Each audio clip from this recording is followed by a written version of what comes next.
Good evening, everyone. Welcome back once again to Vicious Rips and Chris and your host, your YouTube Messiah of Limited. Never stupid, Peter Simpson Vicious. And we're gonna go over Raw this week was in Des Moines, Iowa. It was the Go Home Show to Hell in the Cell coming up this Sunday. Yes, Sunday, that's right, because don't mind me fucking brain farting because most of the goddamn pay-per-views this year are on Saturday. God! Having to rearrange a shit ton of scheduling because of that. Swear, I think the old man did that just to piss me off. Either way, well, before we get into Raw this week, we're going to switch gears, talk about last week via the SmackDown Rewind and the big highlight from last week's SmackDown. Well, it started out with the Usos coming out, bragging and boasting as only they could, talking about on how they won, they're the champs. It was all them. You know, hard to believe where they, compared to when they started, where they were at on the food chain. Man, hard to imagine. Now look, top of the world, top of the world. And you know, there's only one to thank for all this. Only one. Ourselves! Wasn't none of y'all. No, don't get that twisted. Y'all didn't do this for us. We did this for us. And that's on how the Usos were going about on that the whole time. Then, out comes Nakamura, pissed off still because they took out his good buddy Rick Boogs, which, honestly, I don't blame him. He's got all right to be mad on that. And basically saying, you know, you took out my partner, I want payback. And I want payback by taking those titles off you. Well, we hate to break this to you, Shin, but you flying solo, boy. So how the hell you plan on doing that? I didn't come alone. Then out comes Riddle to give the assist, and he comes out, and, you know, the more I think about it, the idea of Riddle and Nakamura as a tag team is kind of interesting, and I kind of like the idea because just hear me out on this. And I'm thinking on this from a business perspective, merchandising-wise. You know, because that's where the real money's at. Merchandising. The kings of bro style. Guarantee at some point WWE is going to try and put that on a t-shirt to sell it. I fucking guarantee that. But either way, yeah. So then it led to a big brawl, brouhaha between all of them. And we'll fast forward because there was some altercationing between them. Wait, is altercationing a word? Well, we're making it one now. There was some altercationing during Raw with all four, and we'll get to that at one point, but Ronda Rousey had a match against Raquel Rodriguez, and, you know, Raquel, really cool to see, you know, but, man, she still has that Apollo Crews beauty pageant smile, and it's just like, man, you know, it's cool, but just, it's just so offsetting. Maybe it's because I seen her start out in NXT compared to where she is now, but it's just like, huh? But yeah, either way, decent match between them two, and ended in a DQ with Natty and Shayna Baszler coming out doing a run-in, which then led to a tag team match, Players Holla Holla Holla, with Ronda and Raquel going against Natty and Shayna. Ronda and Raquel got the win there. Not much of a surprise. Los Lotharios had a tag match against Jinder and Shanky, and you know, I'm just going to fucking say it now. And I said it before, last time I talked about this guy. I am fucking disappointed with Shanky. He's got to be the weakest big man I have ever fucking seen in wrestling. And I'm not saying that as like, oh, he can't wrestle or this, that, and the other, blah, blah, blah kind of shit. No. I mean, like, look, he's supposed to be a big fucking giant, right? No, he doesn't move like a fucking Look, it's not the goofy shit that he does. that makes me think he's weak. It's not the losing matches shit that makes me think he's weak. It's everything in between. It's everything in between it, like, dude, what the fuck? He doesn't look, walk, or work like a big man to me. And this is just my personal perspective. If anyone out there that sees this wants to argue otherwise, by all means, I am not negative against criticism on my behalf. You want to go and say I'm wrong? Go ahead, say I'm wrong. But tell me why I'm wrong in an actual intelligent manner, not just say, oh, that's fucking stupid, you're an idiot. You know, but to me, he doesn't move like a big fucking giant. He doesn't work like a giant. He works like a dude that's like 5'10 to 6'2". And it's just like, what the shit? What? You know, and I mean, honestly, if you want to put gender and have him with an actual heavy, get the big fucking dude that's in NXT right now wearing Braun Strowman's old gear. And just that way you can have an actual big fucking giant with him.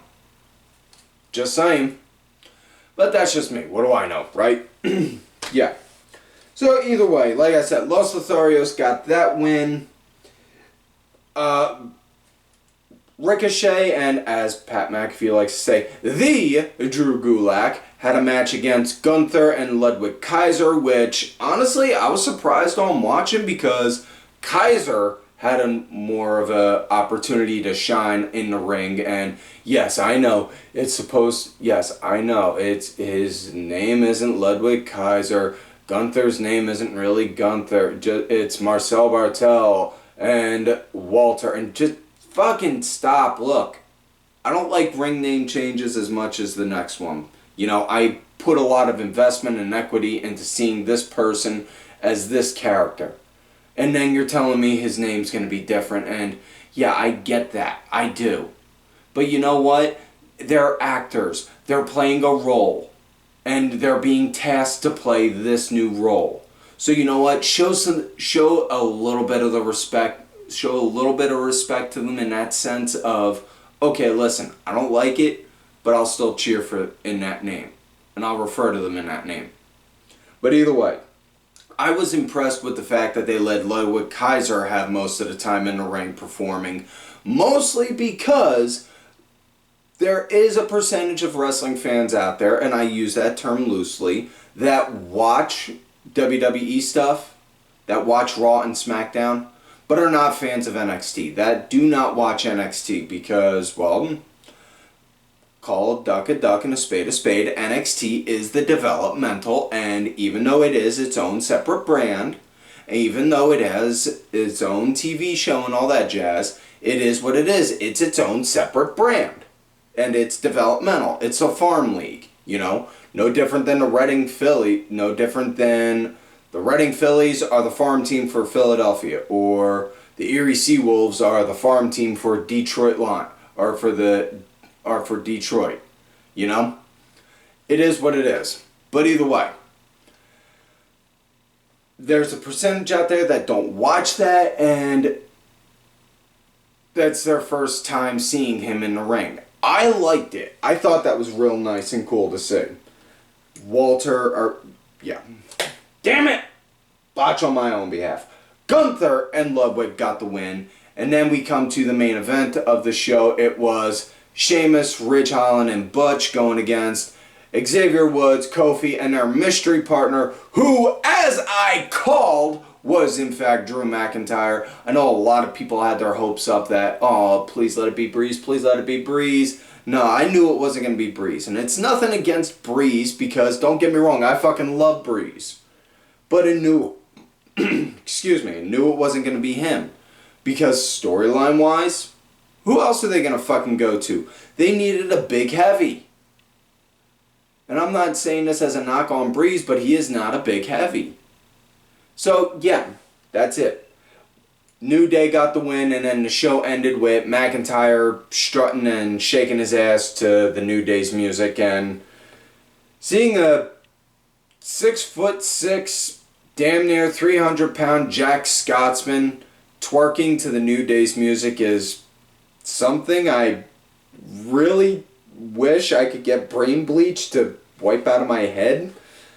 I'm sure there are some out there that would be happy to see that. I'm not quite sure I'm one of them. Moving forward though, Raw now. Now we're on to Raw. It starts out with the MILF, Becky Lynch coming out wearing thousands of tiny little mirrors all over her, which, yeah, that's definitely an eyesore when the lights hit it the wrong way. Talking about on how, bragging and boasting as only she can on how she's in a triple threat match at Hell in a Cell this coming Sunday on how she's going to win. And then, we get interrupted by Asuka, who keeps going on saying on how, instead, she's not big time Becky, she's big time baby. You're not ready for Asuka. Bianca's not ready for Asuka. No one's ready for Asuka. No one's ready for her, you say. Challenge accepted. And I'm pretty sure I feel a brain duster coming along for that joke now. Either way, Bianca comes out then, goes and says, come this Sunday, I'll beat you, and I'll still walk out the champ. And then it leads to a brouhaha, and then we get to our one-on-one match. First match of the night, Asuka versus Bianca Belair. A lot of good back and forth. Becky was on commentary the whole time, pretty much talking down to Byron, which honestly I can't blame her. I would have done the same. Yeah, Belair, she was showing a lot of good I was really impressed with on how Bianca was showing a lot of good power game countering submissions. Like Asuka had an ankle lock in, and then Bianca goes to roll around to get out of it. Asuka still has it in, then she scissors the leg, and Bianca winds up finding a way to work it around to where then Asuka's in the front and then hoists her up like that. Yeah, just like, whoa. Okay, someone's doing their homework. I dig the fuck out of that. I dug that. Match came to an end when Asuka went to go and do a Mahi Cradle, and Bianca countered it and then rolled around into a straight pin, had both legs hooked, 1, 2, 3. Afterwards, then Becky came in, started swinging, and then yeah, again brouhaha, and then it ends with Becky walking off. Brett, as only she can, like, yeah, I'm gonna win, me. So next up we got trios action. Rhea and Dominik, Mysterio with Ezekiel going against Alpha Academy and Kevin Owens, which heels they were leading for the most part, with Dom being the punching bag, and yeah, it was a decent enough match in regards to that. Ezekiel got the hot tag in, wind up working, doing pretty good. It was a decent enough match. It was more so just as a filler to build up for the match coming up on Sunday with KO and Ezekiel. Match came to an end when the Mysterios did a double 619, and then Ezekiel hoisting up Gable, and then doing like a spinning brain buster on him. Get the 1, 2, 3. Afterwards, Owens throws a conniption fit, like seeing a 10-year-old having a meltdown in the middle of a toy store, over at the commentary table, screaming and yelling at Corey and Jimmy. So, yeah. Next up, we got women's action. Little Miss Bliss. Yeah, needed heart medication. Little Miss Bliss coming out, going against Doudrop with Nikki A.S.H by her side. And Doudrop, she was leading this match, doing the power game really with it, and match came to an, it was 99.999% Doudrop. Match came to an end when she wound up missing, doing a Vader bomb. Bliss then capitalized, climbed up to the top rope, did the Twisted Bliss, got the 1, 2, 3, and yeah. So next up we got Mustafa Ali going against Tommaso Ciampa with the stipulation of if Ali wins, he gets a U.S. title shot against Theory, who just so conveniently is doing commentary for this match as well. And really dug this match. Ciampa, he was leading with a really good, nice striking game. I could be a little biased. Maybe I am.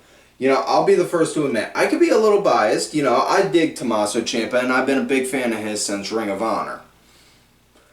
So maybe I am. But either way, it was a good match. I dug it. It came to an end via a DQ when Theory then wound up attacking Mustafa Ali, beating the tar out of him, and then saying, "You wanted a U.S. title match? Well, you're getting one right now." Cut the commercial. They come back to commercial. Theory's beating the crap out of Ali in the middle of the ring. And then ref goes over to Ali. Can you go? Can you go? Can you do this match? Can you do this? Yeah, I'm good. I'm good. Ring the bell. Ring the bell. All right. Ring the bell. Ding, ding, ding. So now we got Theory defending his U.S. title against Mustafa Ali. Theory, he was leading pretty much throughout the entire match. It was like a one-sided. It was what you would expect. Theory was very much so being a heel, doing heelish-like things. And, oh my God, heaven forbid, a bad guy was doing bad guy-like things, capitalized on beating up his opponent before the match, and then used that to his advantage to help secure the win, which Theory did by doing the ATL and then 1, 2, 3. Your winner and still U.S. champ Theory. And as he's walking away, gloating over it, taking victory selfies, click, click, click, click, click, click, click, click. Then out comes, excuse me.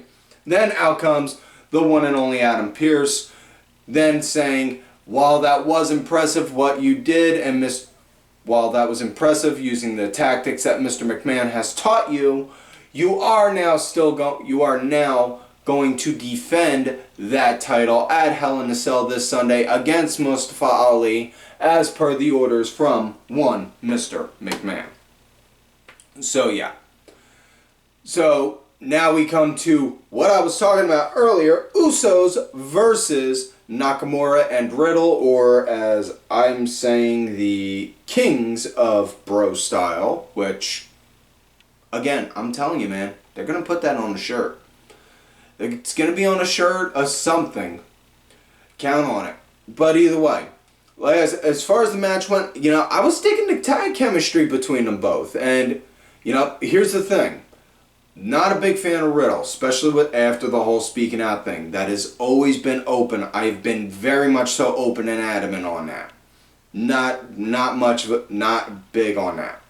No. What the dude did was not cool. However, as I've also said before, there's times where you got to learn to separate the man from the character.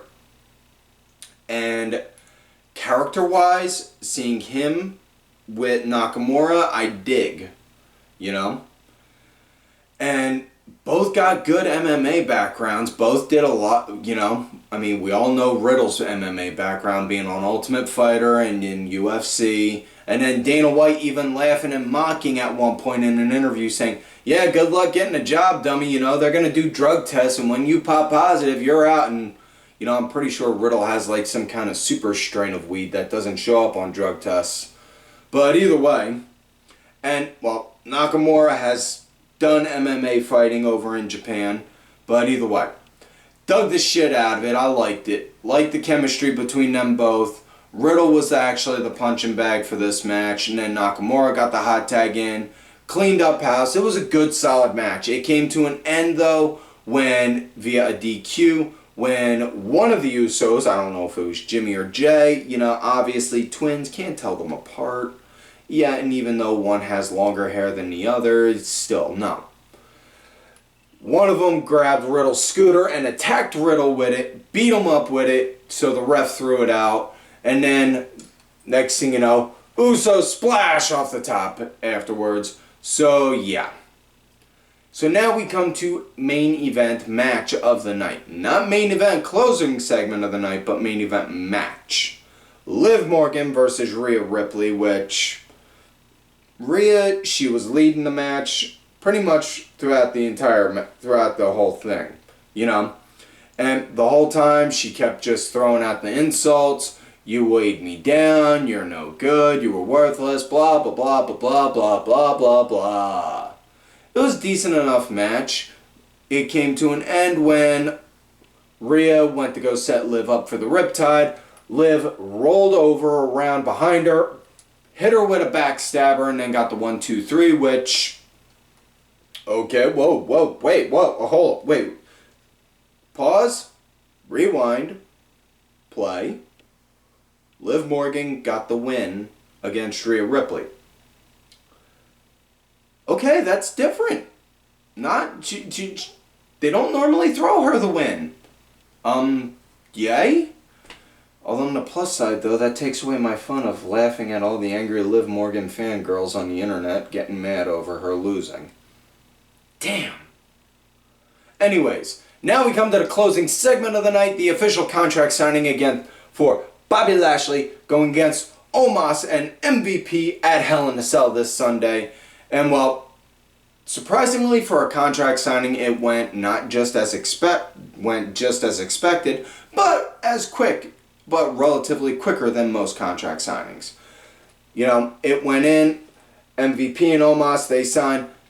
You know, P, really I expected more from you, man. You know, Bobby, Bobby, I'm going to stop you there, man.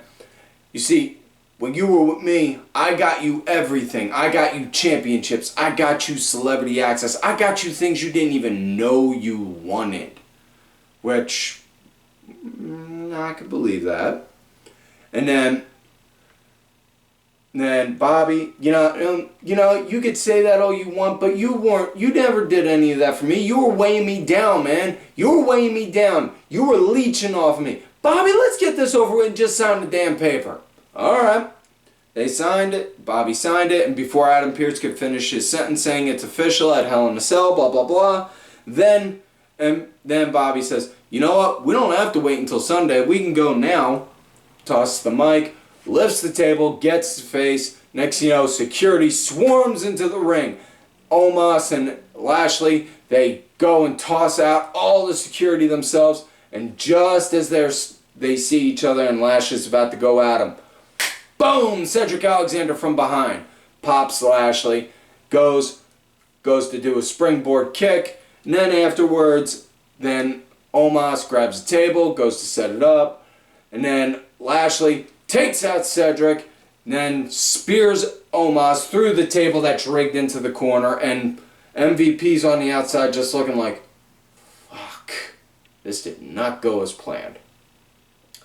So, yeah, that is it for this week's show, folks. So, please, don't forget to like the video, subscribe to the channel, go back, watch some of the other episodes when you can. Look for me on the Twitter at TimVicious. Also, thank you to my executive producer of the show, Ellie Ray Ben, who did provide the music for this week's show. Make sure y'all check it out. It's on iTunes, Spotify, YouTube, SoundCloud, all that good shit. Details are down below. Also, thank you to LFC Lingerie Fighting Championship. They're a little bit of wrestling, a little bit of MMA, and a whole lot of attractive women wearing a little bit of nothing. Also, folks, make sure you check out whatamaneuver.net for some vicious rants apparel. Help support the show and help keep these lights on, and more to the point, help pay for the AC because it's that time of year. And don't forget to follow these cool ass cats right on Twitter. Kenny Killer DSB_IV Diabolica RA. Sergeant Curry Pants and Dubs in your face. And folks, like I always say, y'all, you love me great, you hate me. Fuck you.